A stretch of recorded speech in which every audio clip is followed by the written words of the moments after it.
It was the moment a monster realized he could get away with anything, and once he tasted that power, he never stopped again. This is the story of one of the most terrifying killers in American history. One night, Ted was late returning home past his usual time.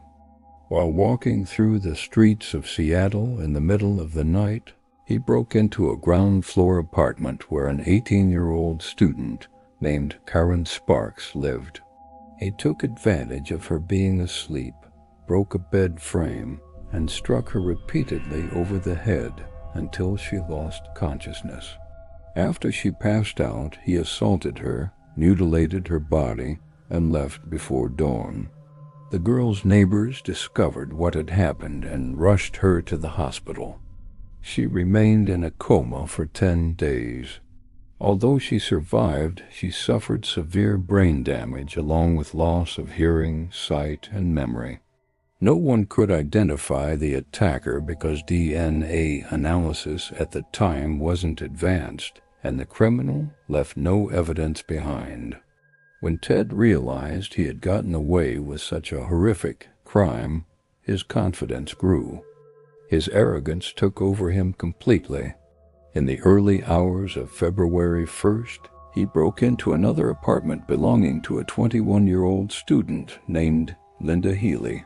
He beat her unconscious, dressed her in jeans and a shirt, and took her in his car to a remote area where he assaulted and killed her before disposing of her body. About a month later, on March 12th, he spotted a 19-year-old girl named Donna Manson leaving her house at 7 p.m. He managed to lure her, and she willingly returned home with him. There he attacked and assaulted her. This time, instead of disposing of the body immediately, he kept it in his home for a long time, before eventually burning it and getting rid of the remains. Another month passed. On April 17th, he kidnapped an 18-year-old student named Susan Rancourt and did the same to her as he had done before. After that, he returned home to his wife as if nothing had happened. During those months, police kept receiving reports of missing girls from different areas, but the police weren't getting anywhere with the investigations. Whenever they found that the victims were young women around 18 living alone, they assumed they had just run away. However, after Susan's disappearance, a university student who lived nearby reported seeing her helping a man with a broken arm carry books to his car. She also described the car as a beige Volkswagen Beetle. Days later, another student reported a similar story. This time, the man was seen near Donna's house. These reports made the police realize that a single individual might be behind all the disappearances. They intensified their search, but still found nothing. Ted was actually very close to the police during this time. He studied how they investigated crimes and learned from the mistakes of other criminals.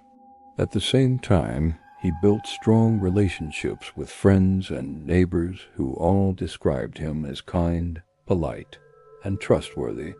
No one ever suspected that this man could be the monster behind these crimes. On May 6th, another girl named Roberta Parks disappeared. Then on June 1st, Brenda Ball went missing. Both were last seen helping a brown-haired man with a broken arm driving a beige Volkswagen. At this point, investigators realized they were dealing with a professional serial killer. They noticed all victims were young college women with similar features: white skin, attractive appearance, and long dark hair parted in the middle. Ted was targeting women who resembled his ex-girlfriend, Diane. What started as revenge turned into an uncontrollable urge to kill. On June 11th, he met 18-year-old Georgianne Hawkins in an alley near her home. Using his usual trick, he pretended to be injured. When she approached, he struck her and drove 30 kilometers east. There, he did the same horrific acts as before. The next day, he returned to the crime scene while investigators were still there. He took her earring and shoe that had fallen during the abduction. He placed them back on her body later, then continued his life as if nothing had happened. News of the crimes spread across newspapers and television. Fear spread among residents of Washington and Oregon. Although police didn't reveal how the killer operated, they warned families to keep their daughters from going out alone at night. This warning only fueled Ted's desire to challenge the police even more. On July 14th, in broad daylight, he went to Lake Sammamish Park. In a crowded area, he kidnapped a 23-year-old woman named Janice O.T.T.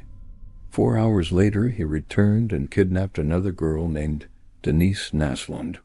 He took both to a remote area and killed them. This caused massive panic. For the first time, witnesses provided detailed descriptions. They described a handsome man wearing a tennis outfit with his arm in a cast. He introduced himself as Ted. Police created a sketch and distributed it widely. As the description spread, many people noticed the resemblance to Ted Bundy. Some refused to believe it. Others reported him, including his girlfriend Elizabeth and even his professor. But because police received hundreds of tips daily, Ted, being educated and well-mannered, was the least suspicious. Meanwhile, the killings continued, and the nightmare only grew darker. During all this time, the police were still hoping that at least one victim might be alive, or that the killer would demand ransom so they could track him. But on September 6th, 2 fishermen discovered skeletal remains. They were identified as one of the recently missing girls. After searching the area, the police found a thigh bone. It was confirmed to belong to George Ann Hawkins. 6 months later, students found more bones and skulls on Taylor Mountain. Police identified multiple victims from those remains. At that point, it became clear the killer wasn't just abducting women. He was murdering them and leaving their remains scattered in remote areas without fear. When the news spread, Washington no longer felt safe. Ted realized he couldn't continue there, so he decided to move to a completely different state. In August 1974, he enrolled in law school at the University of Utah. He left Seattle behind and started a new life in Salt Lake City. But only a month after arriving, everything changed. He struggled with his studies and felt overwhelmed. His mental state deteriorated again, and he returned to killing. On September 2nd, he attacked a woman in her apartment. He failed to fully control her at first, but managed to strangle her. The next day, he dismembered her body and disposed of it in a canyon. Exactly 1 month later, he kidnapped a 16-year-old girl. He kept her in his apartment for 24 hours, then killed her and disposed of her body. On October 18th, he became even more reckless. He kidnapped the daughter of a police officer. 9 days later, her body was found in a remote area. Medical reports showed she had been alive for 7 days after the abduction. During that time, she had suffered extreme torture. On October 31st, he kidnapped another 17-year-old girl. This time, he kept her alive for 20 days. She likely endured unimaginable horror. In the end, he strangled her and disposed of her body. On November 8th, Ted disguised himself as a police officer. He went to a mall called Fashion Place. There, he targeted a girl named Carol Darrench. He told her car had been stolen and she needed to come with him. She believed him and got into the car. But soon, she realized something was wrong. The car didn't look like a police vehicle at all. When she questioned him, he lied again. As they drove, she noticed they weren't heading to any police station. Fear started creeping in. When she tried to escape, Ted attacked her. He pulled out handcuffs and tried to restrain her, but the handcuffs locked only one hand. With the other, she managed to open the door. She ran for her life. Carol became the first and only victim to escape him. She immediately went to the police. She gave a detailed description of him and the car, but in Utah, police had no idea about the Washington cases, so they created a sketch based on her description. Meanwhile, back in Washington, Elizabeth began to suspect the truth. She found strange items in Ted's closet: nylon stockings, handcuffs, bandages, and a saw. She realized his trips weren't for studying. They were for continuing his crimes. So she contacted the police again. But once again, no one believed her. Eventually, Ted returned to Washington for a short visit. During that week, he tried to kill Elizabeth twice. Once, he pushed her head underwater in a lake, then suddenly stopped and smiled, saying he was just joking. She knew it wasn't a joke, but she stayed silent out of fear. After that week, Ted left again, this time heading to Colorado. There, he committed multiple murders, including one victim who was only 12 years old. To this day, some of those bodies were never found. But this is where his downfall began. On August 16, 1975, a police officer named Bob Hayward noticed a suspicious car. It was parked near a house where 3 girls lived. The driver suddenly sped off when he approached. Bob chased the car and stopped it. The man inside gave a weak excuse. Something felt off, so the officer searched the vehicle. Inside, he found handcuffs, masks, ropes, and garbage bags. The passenger seat had been removed. It was clear something wasn't right. Ted was arrested on suspicion, but there wasn't enough evidence, so he was released and placed under surveillance. As soon as he got home, he burned all evidence linking him to his victims. However, the investigation continued, and eventually, Carol identified him in a lineup. That was the turning point. Ted was finally arrested for attempted kidnapping. In February 1976, he was sentenced to prison, but that wasn't the end. It was just the beginning of something even darker. After 7 months in prison, Ted tried to escape. He was caught and placed in solitary confinement. Later, he was transferred to a different prison in Aspen. On June 7, 1977, he attended a court hearing. He requested to act as his own lawyer. The judge approved. That gave him freedom to move without restraints, and he used that freedom to escape.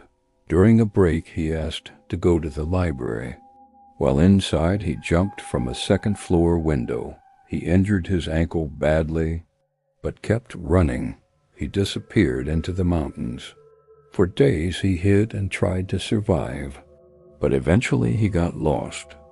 While stealing a vehicle, he was caught again and returned to prison under heavy security. This time his cell had multiple locks.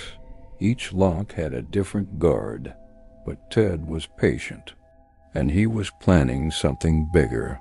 He noticed a small ventilation hole in the ceiling. It was too small for a human body, so he began starving himself. For 6 months, he lost over 16 kilograms. On the night of December 30th, while guards were distracted celebrating the holiday, he climbed up using books and squeezed through the vent. He crawled through the ceiling system until he reached the guards' room. There he changed into their clothes and calmly walked out of the prison. It took 17 hours before anyone noticed he was gone. By then, Ted had already stolen a car, traveled to Denver, then flew to Chicago, and finally made his way to Florida. At first, he planned to stop everything, start a new life under a different name, but without identification, he couldn't find work. So he returned to crime on January 14, 1978. He entered a sorority house at night. What happened inside was pure horror. He attacked multiple women in their rooms. He killed Margaret Bowman, then attacked Lisa Levy and left bite marks on her body. He brutally assaulted others, leaving them severely injured, all within minutes, before escaping again. But this time he made a mistake. A witness saw him leaving the building, and the bite marks became critical evidence. For the first time, he left something behind. Days later, he attacked a 12-year-old girl. He killed her and left her body. The police were now in full panic mode. The hunt became nationwide. On February 12th, a police officer stopped him. Ted resisted and tried to escape, but after a struggle, he was arrested, without the officer even knowing who he had just caught. Soon the truth exploded across the country. The trial became one of the biggest in history. It was broadcast on national television, and everyone watched the monster in court. Ted defended himself again, calm, confident, even smiling at the cameras.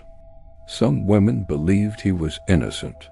They couldn't accept the truth, but the evidence was undeniable. The bite marks matched his teeth perfectly. Witnesses identified him, and everything collapsed around him. On July 24, 1979, he was sentenced to death. Only then did he start confessing, piece by piece, victim by victim. He admitted to killing over 30 women, but investigators believed the number was higher. He described crimes in chilling detail, with no remorse and no emotion.